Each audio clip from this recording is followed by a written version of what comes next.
ಬೆಟ್ಟದ ಮೇಲೆ ತೇಲ್ತಾ ಇರೋ ಬಂಡೆ ಇದು. ನವಿಲು ನಾಟ್ಯ ಮಾಡಿ ನಮಗೆ ಸ್ವಾಗತ ಕೋರ್ತು. ಈ ಆಂಜನೇಯ ಬಲ್ಗಡೆ ಹೂ ಕೊಟ್ರೆ ನಮ್ಮ ಕೆಲಸ 100% ಆಗುತ್ತೆ. ಸುಮಾರು 900 ವರ್ಷಗಳ ಇತಿಹಾಸ ಇರೋ ಜಾಗ ಇದು. ಈ ಬಂಡೆ ಪ್ರತಿನಿತ್ಯ ಬೆಳೀತಾ ಇದೆ. ಅಣ್ಣ ತಮಾಸ್ ನಮಸ್ಕಾರ. ಸಾಫ್ಟ್ವೇರ್ ಗೌಡ್ರು ಯೂಟ್ಯೂಬ್ ಚಾನಲ್ಗೆ ಸ್ವಾಗತ ಸುಸ್ವಾಗತ. ಇವತ್ತು ನಿಮ್ನೆಲ್ಲ 900 ವರ್ಷಗಳ ಇತಿಹಾಸ ಇರೋ ಬೆಟ್ಟಕ್ಕೆ ಕರ್ಕೊಂಡ್ ಬಂದಿದ್ದೀನಿ. ಈ ಬೆಟ್ಟದಲ್ಲಿ ಆಂಜನೇಯ ಸ್ವಾಮಿ ಒಡಮೂಡಿದ್ದಾರೆ. ಇಲ್ಲಿ ಗಾಳಿಯಲ್ಲಿ ತೇಲೋ ಅಂತ ಬಂಡೆ ಕೂಡ ಇದೆ.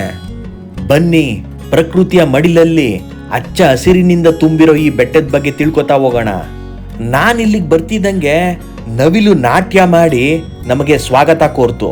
ನಮ್ ಕಾರಿನ ಸೌಂಡ್ ಕೇಳ್ತಿದ್ದಂಗೆ ಅಲ್ಲಿಂದ ಓಡೋಯ್ತು. ಈ ಬೆಟ್ಟದ ಕೆಳಗೆ ಒಂದು ಬಲಿಕಲ್ಲು ಅಂತ ಇದೆ ನೋಡಿ. ಇದೇ ಆ ಬಲಿಕಲ್ಲು.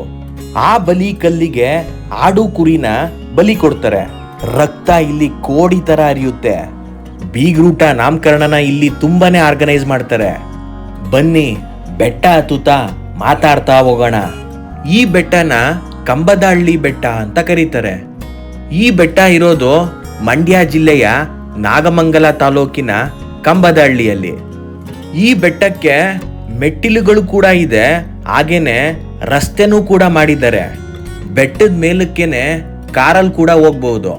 ನಾನು ಮೆಟ್ಲುಗಳನ್ನ ಹತ್ಕೊಂಡು ಹೋಗ್ತಾ ಇದ್ದೀನಿ, ಯಾಕಂದ್ರೆ ನಿಮ್ಗೆಲ್ಲ ಈ ಮೆಟ್ಲುಗಳನ್ನ ಹತ್ತುತ್ತಾ ಈ ಬೆಟ್ಟದ ಸೌಂದರ್ಯನ ತೋರ್ಸೋಣ ಅಂತ.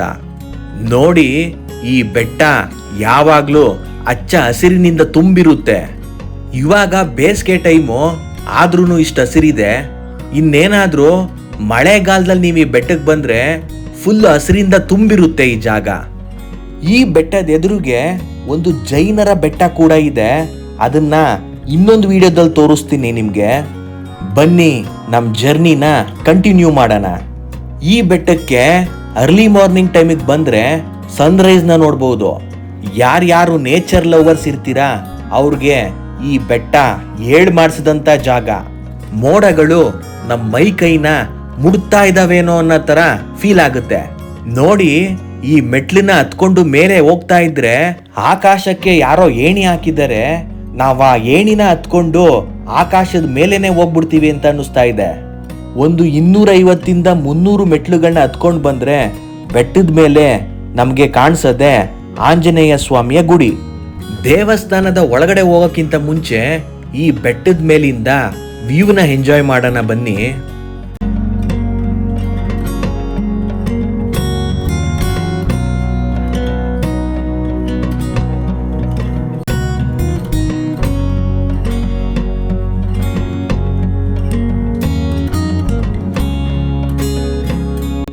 ಬಹಳ ಪ್ರಶಾಂತವಾಗಿರೋ ಜಾಗ ಇದು. ಇಲ್ಲೊಂದು ಬಲಿಪೀಠ ಕೂಡ ಇದೆ. ಇವಾಗ ನೀವೇನ್ ನೋಡ್ತಾ ಇದ್ದೀರಾ, ಇದೇನೆ ಬಲಿಪೀಠ. ಇಲ್ಲಿ ಮೇಲಿಂದ ಒಂದು ಕೆರೆ ಕೂಡ ಕಾಣಿಸುತ್ತೆ, ಅದೇ ಬಿಂಡಿಗನವಿಲಿಯ ಕೆರೆ. ಈ ಆಂಜನೇಯ ಸ್ವಾಮಿ ದೇವಸ್ಥಾನದಲ್ಲಿ ಬಂಡೆನೇ ಒಂದು ವಿಶೇಷ. ಇದನ್ನ ಒಳಗಡೆಯಿಂದ ತೋರಿಸಿ ನಿಮ್ಗೆ ಎಕ್ಸ್ಪ್ಲೇನ್ ಮಾಡ್ತೀನಿ. ನಾನು ಬೆಳಗ್ಗೆ 7 ಗಂಟೆಗೆನೆ ಈ ಬೆಟ್ಟದ ಮೇಲ್ಗಡೆ ಇದ್ದೆ, ಹಾಗಾಗಿ ಇನ್ನ ದೇವಸ್ಥಾನ ಕ್ಲೋಸ್ ಆಗಿತ್ತು. ನಿಮ್ಗೆಲ್ಲ ಈ ದೇವಸ್ಥಾನ ತೋರಿಸ್ಲೇಬೇಕು ಅಂತ ಇನ್ನೊಂದು ದಿವಸ ಓಪನ್ ಇರೋ ಟೈಮಿಗೆ ಈ ದೇವಸ್ಥಾನಕ್ಕೆ ಹೋಗ್ತಾ ಇದ್ದೀನಿ. ಮತ್ತೊಂದು ದಿವಸ ಈ ಬೆಟ್ಟಕ್ಕೆ ಬಂದಾಗ ನಾನು ರಸ್ತೆ ಮುಖಾಂತರ ಈ ಬೆಟ್ಟದ ಮೇಲ್ಗಡೆ ಬಂದೆ. ಈ ರಸ್ತೆ ಮುಖಾಂತರ ಬಂದ್ರೆ ಬೆಟ್ಟದ ಮೇಲಕ್ಕೆ ಒಂದು 50 ಮೆಟ್ಲುಗಳನ್ನ ಹತ್ಬೇಕು ಅಷ್ಟೇ.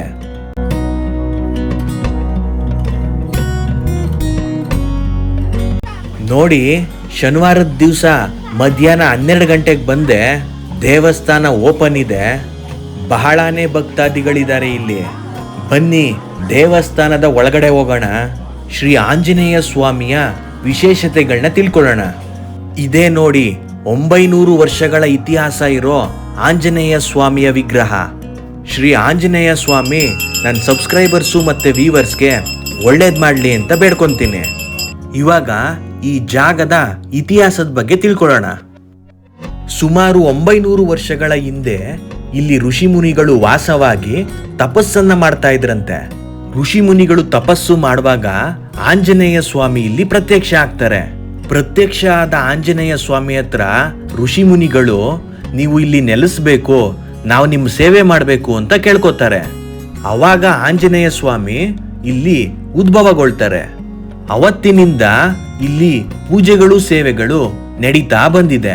ಈ ಆಂಜನೇಯ ಸ್ವಾಮಿ ಬಂಡೆಯಲ್ಲಿ ಒಡಮೂಡಿದ್ದಾರೆ. ಈ ವಿಗ್ರಹನ ಕೆತ್ತನೆ ಮಾಡಿಲ್ಲ. ಪೂರ್ವದಲ್ಲಿ ಋಷಿ ಮುನಿಯವರ ತಪಸ್ಸಿಂದ ಗಾಳಿಯಲ್ಲಿ ತೇಲುತ್ತಿದ್ದಂತ ಬಂಡೆ ಇದು. ಈ ಬಂಡೆ ಬಹಳ ಕೆಳಭಾಗದಲ್ಲಿತ್ತಂತೆ. ಮಂಡಿ ಊರಿ ಅಂಬೆಗಾಲಲ್ಲಿ ಈ ದೇವಸ್ಥಾನದೊಳಗಡೆ ಬರ್ಬೇಕಿತ್ತಂತೆ. ವರ್ಷ ಈ ಬಂಡೆ ಮೇಲಕ್ಕೆ ಬೆಳೀತಾ ಇದೆ ಅನ್ನೋ ನಂಬಿಕೆ ಕೂಡ ಇದೆ. ಇವಾಗ ಈ ಜಾಗ ವಿಶಾಲವಾಗಿ ನಾವು ಬಗ್ಗಿ ಬರೋ ಅಷ್ಟು ಜಾಗ ಆಗಿದೆ.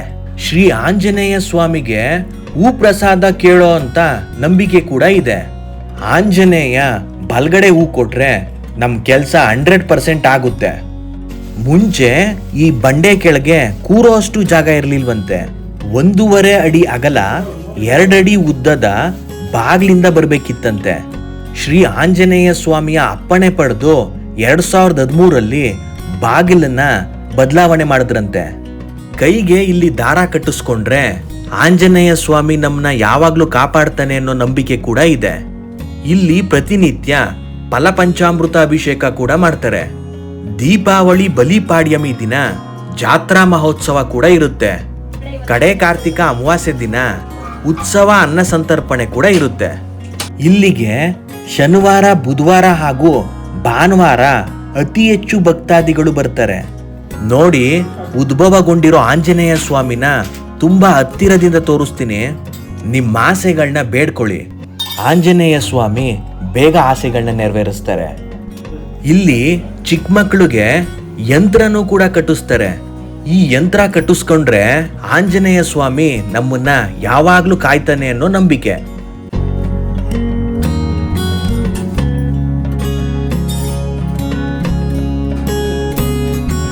ನಾನು ಕೂಡ ಆಂಜನೇಯ ಸ್ವಾಮಿಯ ಮಂಗಳಾರತಿ ಮತ್ತೆ ತೀರ್ಥನ ತಗೊಂಡು ಹೊರಗಡೆ ಬಂದೆ.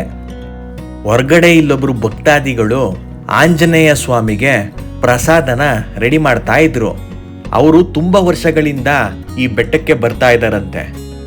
ಅಲ್ಲಿಂದ ಮುಂದೆ ಬಂದ್ರೆ ನಮ್ಗೆ ನರಸಿಂಹಸ್ವಾಮಿ ದೇವರ ವಿಗ್ರಹ ಕೂಡ ಕಾಣಿಸುತ್ತೆ. ನರಸಿಂಹಸ್ವಾಮಿ ವಿಗ್ರಹ ದೇವಸ್ಥಾನದ ಹೊರಗಡೆ ಒಳಗಿರೋ ಆಂಜನೇಯ ಸ್ವಾಮಿ ವಿಗ್ರಹದ ಎದುರಿಗಿದೆ. 2016ರಲ್ಲಿ ಇಲ್ಲಿ ಪ್ರದಕ್ಷಿಣಾ ಪಥ ಅಂತ ಮಾಡಿದ್ದಾರೆ. ಮುಂಚೆ ಈ ದೇವಸ್ಥಾನನ ಪ್ರದಕ್ಷಿಣೆ ಮಾಡಕ್ ಆಗ್ತಾ ಇರ್ಲಿಲ್ಲ. ಹಾಗಾಗಿ ಇಲ್ಲಿ ಕಬ್ಬಿಣದ ಸಹಾಯದಿಂದ ಪ್ರದಕ್ಷಿಣಾ ಪಥವನ್ನ 2016ನೇ ಇಸ್ವಿಯಲ್ಲಿ ಮಾಡ್ಸವ್ರೆ. ಪ್ರದಕ್ಷಿಣಾ ಪಥದಿಂದ ನಿಂತ್ಕೊಂಡು ನೋಡಿದ್ರೆ ಬೆಟ್ಟದ ಎಡಭಾಗದ ವ್ಯೂ ತುಂಬಾ ಚೆನ್ನಾಗಿ ಕಾಣಿಸುತ್ತೆ.